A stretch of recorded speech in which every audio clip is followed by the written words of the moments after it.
Hey everybody, my name is Mark Mongiardo. My body makes alcohol. I have a rare disorder called auto-brewery syndrome where my body produces its own alcohol after ingesting carbohydrates and sugar. I had a career in education that was ended after 15 years because of 2 DWIs where I hadn't been drinking.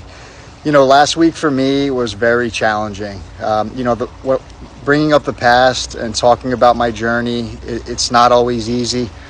I was on the Recovery Matters podcast last week.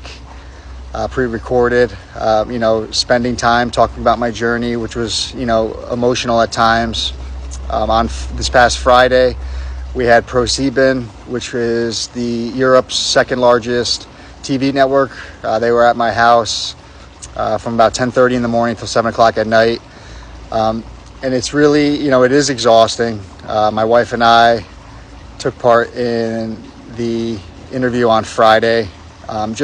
Bringing up the past and talking about it's not always easy, which kind of brings me to my point of, the support that, I even need, talking about it, it's important. It does help me, even though it's difficult.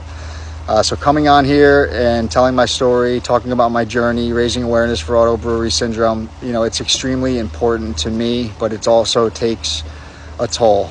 It does. Reliving the past, reliving those days where, losing my career, losing my home, losing my family, working each day, one day at a time to rebuild my life and my career.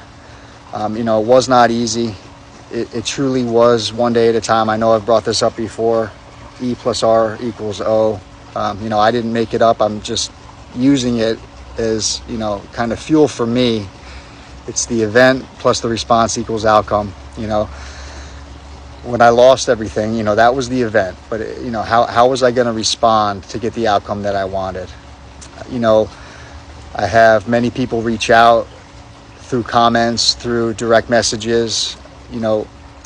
Speaking with a woman just recently, we talk periodically throughout the week. Her father, she suspects, has auto-brewery syndrome. She's brought him to multiple doctors.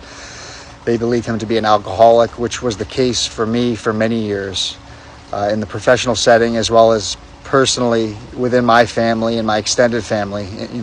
Most of my family members thinking I was an alcoholic. So, I understand that and I sympathize. This individual is in New Mexico. I'm in Florida, but I could still give her that support. I could still talk with her each day, point her in the right direction. When you go on to autobrewery.org, it's not just information and case studies. It also shows you, there's a list of providers that are willing to diagnose as well as treat auto-brewery syndrome, and that's important. So if there's anyone out there that, suspects themselves or a family member, they think they may have auto-brewery syndrome, really check it out. Make sure you reach out and, reach out to me. You could also reach out to the individuals that run autobrewery.org, Barbara and Michelle, great resources. Although there weren't providers in New Mexico for this individual, I was able to, just forward her information, in the states surrounding her, Arizona, Colorado, Texas, and Utah. I told her to reach out. Don't get frustrated. Reach out to my doctor, Dr. Wick, as well. Don't stop until you have an answer. It's a devastating disorder, and, no one wants to go through what I went through. So, reach out to the support, join our Facebook support group, and, there are individuals out there that are here for you to support, as well as, anyone that's facing adversity in their lives. You have to reach out for support. I was on the Recovery Matters podcast. It's addiction recovery. Being on that podcast, it really, for me, my story is a little bit different, but it all ties in. You need to talk about it and you need to get support. You can't do it on your own. So those are the things that hopefully will come from, me being on here, raising awareness, and we could make it a household name.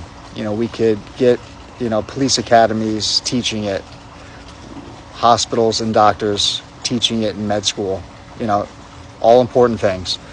Thank you, everyone, as always, for following my story.